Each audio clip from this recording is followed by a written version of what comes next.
Welcome guys to the status report for the week of the 23rd of June 2015. And in this status report there's some juicy information, so let's get started. As the team continues pushing development of DayZ, we have Brian, Chris and Victor providing us with a peek at what is on the plate for the team.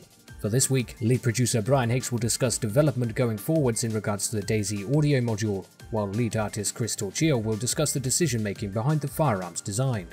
The lead animator Victor Kostic will discuss the development of transitioning the player character across to the new animation system.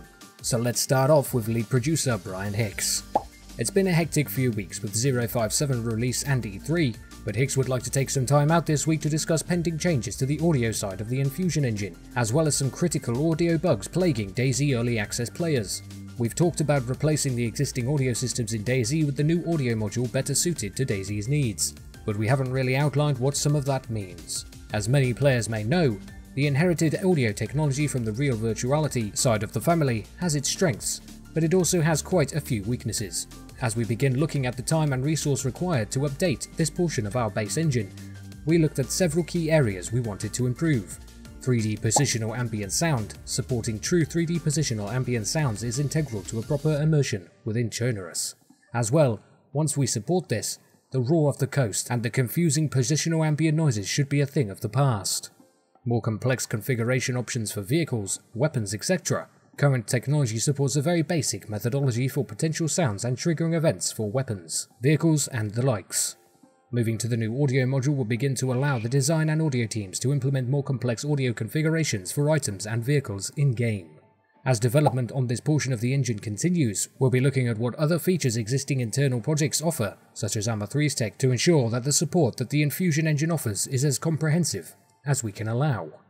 In addition to this, work has continued internally on slaying the ever-elusive audio bug beast known as ghost sounds. Potential headway was revealed during a conference between key members of the Arma and DayZ teams. Potential related causes of the issue, as well as fixes implemented on the Arma side of the company, are hopefully going to be implemented. We'll be testing this out on experimental, hopefully with 059. Hicks will be speaking with people about this on the official DayZ forums when we begin testing, and anyone encountering the issue at that point is strongly encouraged to utilize the feedback tracker.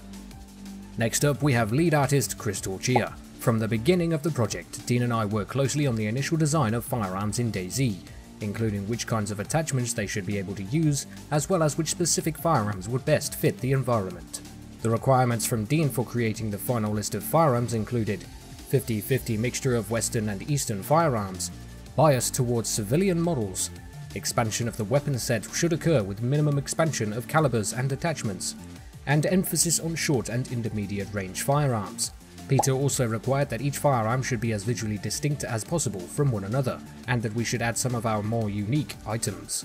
To figure out which sort of guns we should have, Chris took several trips to gun and ammo stores in Prague, as well as investigated the websites of local gun ranges for firearms for sale and rent, and was shocked at the massive spectrum available to civilians.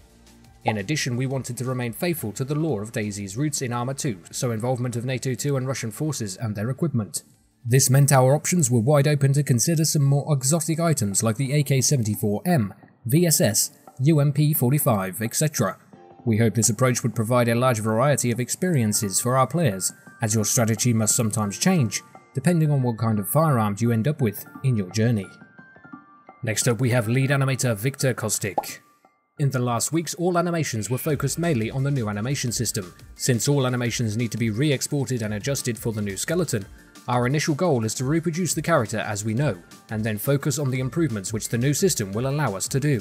The player already has all movement animations, can reload all guns, climb ladders, enter and drive vehicles, and do other things the same as the old character. The big chunk of work is done, although some major things still need to be implemented, like most of the user actions. Some animations were improved on the go, so now we have new climbing ladder animations, falling and landing, picking up and carrying heavy items, some additional gestures and other polishings. The reload animations at the moment work the same way, but we just started on advanced behavior where chambering and loading rounds will get its own animations for each gun. In phase 2 of the transition player character to the new animation system, we will do some major improvements regarding animations. There will be synchronized walks and runs which will enable us later to do some fancy stuff with upcoming wounded character and stamina. On the to-do list is also improvement of animations for first-person view, improved IK for feet and hands, detailed animations for guns, and more. We also have some more pictures from the DayZ Trello which I'll share with you here if you haven't seen them. Here we have an awesome looking damaged tyre and very detailed engine for which I cannot wait till implemented, as well as a megaphone which is used to broadcast your voice louder and over a wider area, so you can request players to come out with their hands up in style. And finally the recurve hunting bow, which looks amazing! But anyway, that's all for this week's status report highlight for the 23rd of June 2015. As always, all links are in the description below, as well as for DayZ TV for all your latest DayZ news and information. And I'll see you peeps next time.